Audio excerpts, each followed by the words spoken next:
Eh bien bonjour à tous messieurs dames, j'espère que vous allez bien, c'est Néo, aujourd'hui le 8 avril, on est vendredi, c'est la fin de la semaine, arrêt des marchés, en tout cas européens. Le CAC qui finit en hausse après 3 journées consécutives de baisse. On a eu une hausse de plus 1,34%, donc ça n'a pas forcément augmenté depuis le gap haussier qu'on a eu ce matin. On a un Dow Jones qui est à plus 0,74, le Nasdaq à 0,48, le DAX plus 1,46, le FTSE 100 à 1,56 et le pétrole Brent qui est assez intéressant n'a pas forcément bougé, il est à peu près aux alentours des 100 dollars. Alors, que dire aujourd'hui? Que dire plutôt de la semaine, hein, on va dire que ça a été très chamboulé avec les annonces de la Fed, notamment. Voilà, ça a vraiment foutu un gros coup de pression. La semaine prochaine, il ne faut pas oublier qu'on va avoir certains résultats d'entreprise. Donc ça va être extrêmement intéressant d'aller regarder les résultats d'entreprise en tout cas. Voilà, ça peut être ça va être bien évidemment étalé sur plusieurs jours. Extrêmement intéressant à aller regarder, être très vigilant sur les marchés, hein, comme d'habitude. De toute façon, avec l'inflation, on ne va pas y échapper. Alors, en parlant d'inflation, je voulais revenir un peu sur ce qu'a dit la Fed. Voilà, dans le cadre de la minute dévoilée, la Réserve fédérale a indiqué qu'elle allait réduire son bilan de 95 milliards de dollars par mois et que la hausse de plus de 25 points de base sont envisagées pour juguler l'inflation. Alors, c'est 25 points de base, je pense que c'était le minimum. Mais bon, on pense que ça va être beaucoup plus. Ça va être extrêmement. Voilà, ils veulent enrayer complètement l'inflation. Je pense que c'était le but premier.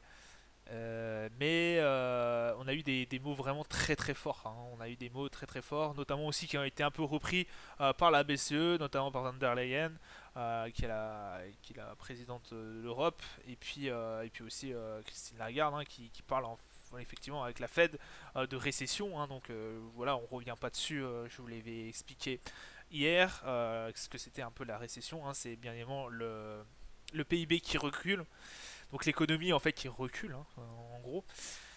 Donc assez compliqué quand un pays a son économie qui recule, ça peut être un cycle infernal. Hein. On le voit tous comment ça peut se passer, mais bon, on n'espère pas qu'on arrivera à une récession. Déjà une baisse, déjà une stagflation. Je pense qu'on va peut-être je pense qu'on va peut-être se la prendre. Ouais. La stagflation, bon déjà, je pense qu'aux États-Unis on parle de stagflation, hein. Mais voilà, je pense qu'on va avoir un ralentissement économique, ça on va pas y échapper. Mais voilà, on va espérer que la stagflation ne se fasse pas trop sentir, parce que bon, dans les années 70, hein, ça dure un paquet de temps, mais que au moins, on n'est pas de récession. Ça serait vraiment le pire, ce qui pourrait nous arriver. Aussi, alors là, on a quelqu'un qui augmente. Alors, les présidentielles françaises arrivent. Voilà, c'est dimanche. Dimanche, on vote, pour ceux qui ne le savent pas. Donc voilà, selon le dernier sondage, Emmanuel Macron, hein, serait qu'à 4 points de Marine Le Pen. Alors, ça peut poser problème, effectivement, puisque comme je vous l'ai dit, ce n'est pas du tout la même. Les deux n'ont pas une politique économique. Hein. On va parler que d'économie. Malgré qu'ils aient énormément de différences, ces deux candidats, pardon. Oui, en termes de politique, bah, en tant que politique économique, c'est complètement différent.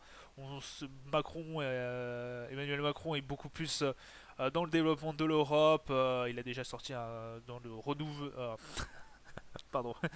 Il a déjà sorti son programme 2030 qui parle des énergies renouvelables, le nucléaire, etc. etc. Marine Le Pen, bon voilà, alors j'ai pas lu son programme, je suis désolé. Il faudrait que je le lise enfin, d'ici au moins avant dimanche, je crois qu'on vote dimanche. Je crois qu'on parlait pas beaucoup de l'Europe, hein. L'Europe n'était pas son centre de priorité. D'ailleurs, elle voulait en sortir à un moment donné. Donc c'est pas du tout la même. Voilà, on n'est pas du tout sur la même ligne. Donc voilà, ça fait assez peur aux investisseurs. Bon après on a ce rebond, mais pour moi ce serait de 1,34, ce serait plutôt un rebond technique. Surtout qu'on persiste, on est sous le joug voilà, de l'inflation et notamment de l'Ukraine. Donc voilà, la minute BCE, ça on en avait un peu parlé. Ce qui s'est passé, c'est que l'inflation avait fait bondir, voilà, on est à 7,5 sur un an entre février et mars, donc au niveau européen. Donc ça on en avait un peu parlé. Le conflit n'avait rien arrangé d'ailleurs, hein. Il avait fortement impacté la production industrielle allemande et puis on voit qu'il y a des gros soucis de tout ce qui va être matière première. Alors on parle souvent du pétrole, ça peut être aussi le blé. Voilà, c'est assez compliqué. Il y a eu aussi le fait qu'il y ait des nouvelles sanctions économiques qui ont été faites cette semaine, hein. Les sanctions économiques au niveau européen envers la Russie, qui d'ailleurs les sanctions commencent à peser lourd dans la balance. Mais on n'a pas forcément l'impression que ça fasse fléchir autant le géant russe. Donc voilà, un peu compliqué. On a eu vraiment une semaine assez chargée.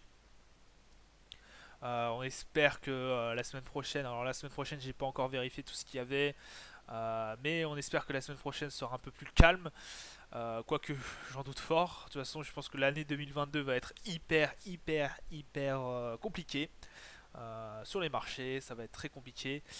D'ailleurs on va tout de suite y aller sur les marchés. Hop, on va passer au CAC 40, donc voilà le CAC 40 en D1, bien évidemment. Hop, on est dans le bleu, bon dans le vert du coup. À l'heure actuelle, on est à 6537 points. Ah bah non, ça c'est fini. Bah oui, je suis bête. On est à 5637, 6550, 6548. Voilà, on est à 6548, 6537. Oui, bon, à peu près, on est à peu près aux alentours des 6005. Euh, pour le SPI 500, on est dans le bleu, hein, comme on a pu voir. Ah non, on n'a pas pu voir le SPI 500. On est dans le bleu sur le SPI 500, c'est parfait. Le gold qui est toujours dans la borne haute de la range. On a eu un petit bond quand même. 3 jours d'affilée consécutifs que ça augmente. Le Brent qu'on avait vu, alors le Brent chez nous c'est 103,63 avec cette plateforme, avec ce broker. Et le Nasdaq qui est en baisse, effectivement. Le Nasdaq qui a été corrélé à une baisse, ce qui est effectivement très dépendant de ce que a dit la Fed, hein. On se rappelle que le Nasdaq est quand même extrêmement dépendant des investisseurs. En tout cas, les sociétés du Nasdaq sont très dépendantes des investisseurs et que bah, forcément la relevée des taux peut fortement les impacter. Il n'y a pas que ça, mais bon.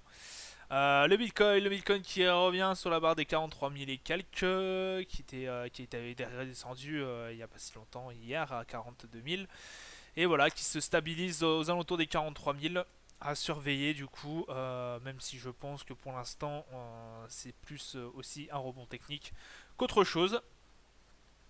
Et puis voilà, voilà la fin de la journée, la fin de la semaine. Je vous souhaite une bonne soirée, bon week-end. Et je vous dis à la semaine prochaine, lundi. Et je vous souhaite un bon week-end. Allez, ciao ciao.